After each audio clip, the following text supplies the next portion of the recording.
Is Alaska Air Group a massive, strong buy flying under the radar, or are you stepping straight into an incredibly well-disguised value trap? I mean, that is the ultimate billion-dollar question for anyone looking at the aviation sector right now. Right, because if you're watching the tickers today, April 17th, 2026, you saw something wild.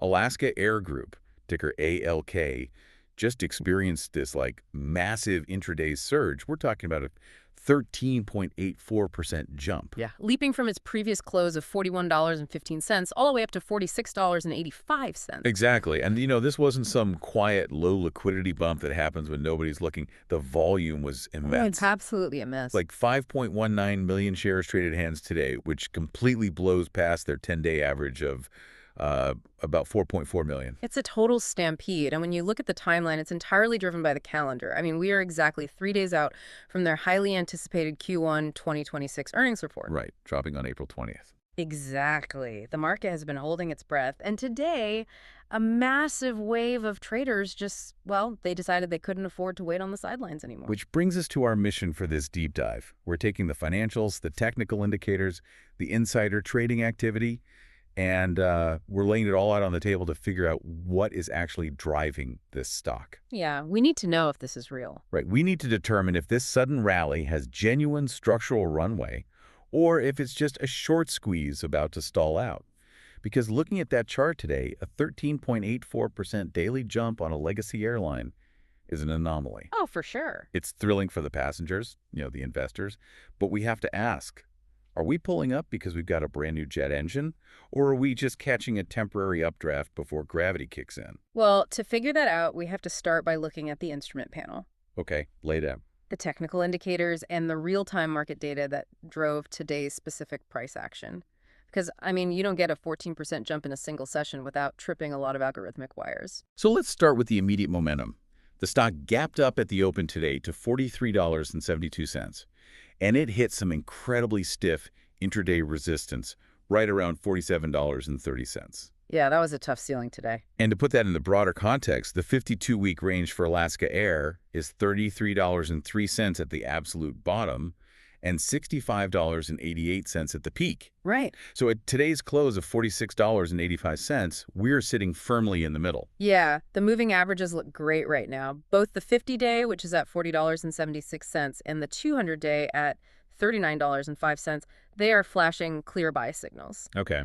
But more importantly, the MACD is showing a positive crossover. Wait, okay, let's unpack this for a second. The MACD, the moving average convergence divergence, a positive crossover sounds great in a textbook, but what is the actual mechanic driving that signal here? Well, it measures the relationship between two different moving averages of a stock's price, typically the 12-day and the 26-day. So when we see a positive crossover, it means the short-term momentum is accelerating faster than the long-term trend.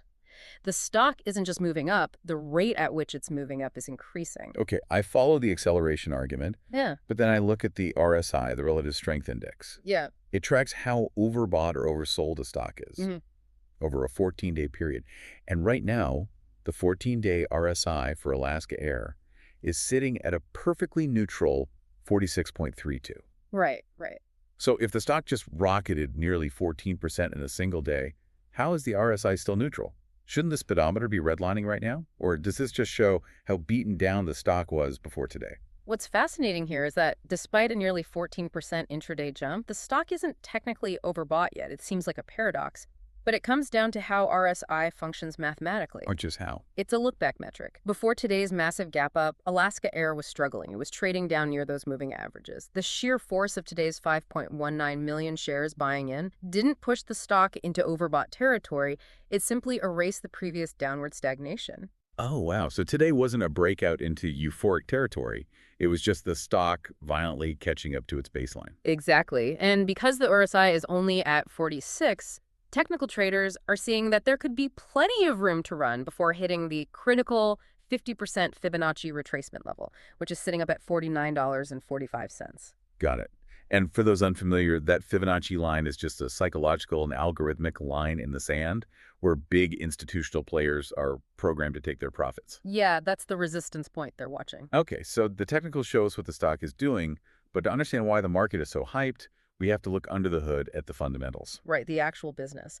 Let's start with the top line because fiscal 2025 revenue was fantastic. They hit $14.24 billion. Wow.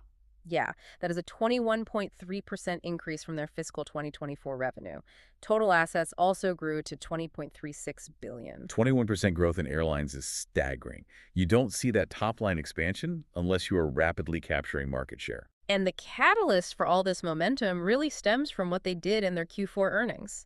They didn't just beat estimates, they obliterated them. Yeah, they beat estimates by 290%. Exactly. 290%. I mean, if you are a retail investor staring at a massive Q4 beat and Q1 is 3 days away, it's no wonder people are pouring in today. That is the foundation of the current bull case. Investors are buying into top-tier industry margins and the forward-looking strategy. Alaska Air is currently integrating the Hawaiian Airlines merger, which is projected to deliver $500 million in synergies. Synergies, right. The corporate buzzword for cutting redundancies. Shared routes, consolidating systems.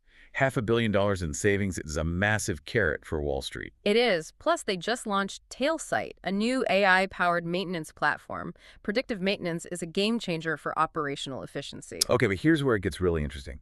Here, the $14.2 billion in revenue, the $500 million in synergies, but I'm looking at the income statement right now, and there is a glaring contradiction. Yeah, I know where you're going with this. You just said revenue was up 21%, but fiscal 2025 net income plummeted almost 75%, down to just $100 million. Yeah. It's like getting a huge promotion and a 20% raise at work, but somehow at the end of the year, your savings account is 75% smaller. Where's all the money going? This is where we cross over into the bear case. Generating revenue in aviation is straightforward, but keeping it is incredibly hard.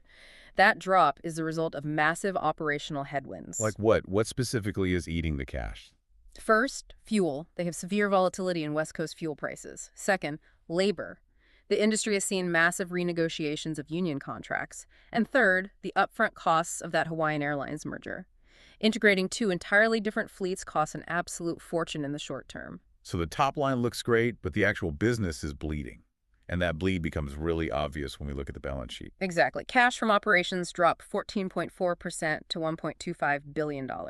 Total debt crept up nearly 8% to $6.89 billion. Yeah. But the biggest red flag is the working capital. It's sitting at a devastating negative $3.32 billion.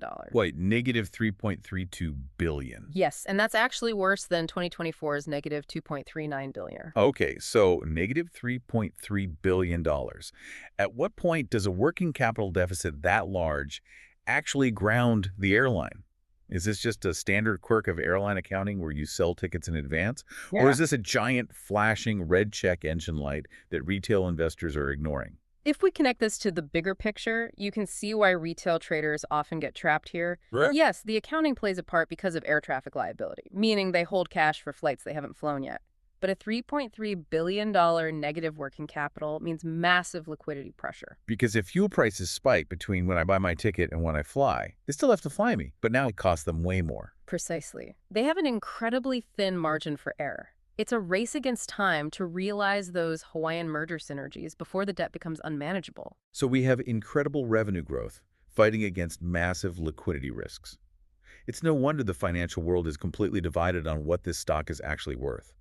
Let's look at the view from the cockpit, the valuations. Yeah, and it's completely fractured. 16 Wall Street analysts give it a consensus strong buy, with an average target of $57.78. Some go as high as $94. But then you look at the algorithmic models. Alpha spread models say the stock is 58% undervalued, with an intrinsic value of $97.78. Right. But valueinvesting.io calls it a value trap, claiming it is 14.4% overvalued and actually only worth $35.23.